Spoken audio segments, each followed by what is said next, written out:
是高明莫边村每年端午节前的一个活动，叫龙船鼓过冈，又叫武汉龙。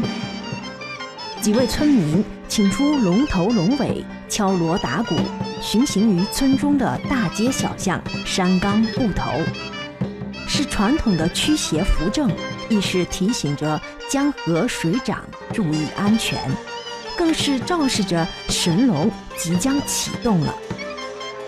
在高明，每只龙船都有一个保护神，称为龙船公。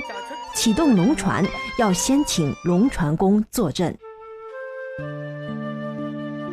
高明西安南岸村世代流传着这件寶物，一對已經羽化的鹿角。我哋祖先開村嘅時候，挖藕塘嘅時候咧，就挖到咗呢一副鹿角。咁啊，啲村民咧就覺得佢係天意，一個豐收嘅寓意。咁啊，於是咧就將佢作為裝咗副龍船。鹿角不壞，南岸的龍舟卻已換過幾次了。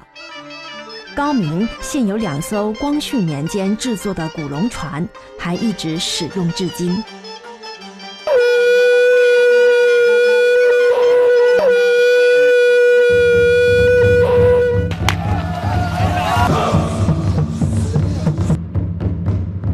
龙舟鼓响，当古老的鹿角装上簇新的龙头，当拨开厚积的淤泥，现出乌黑的筋骨。即使是光绪年间的身躯，在这群精壮男儿的脚下，依然焕发出波浪激情。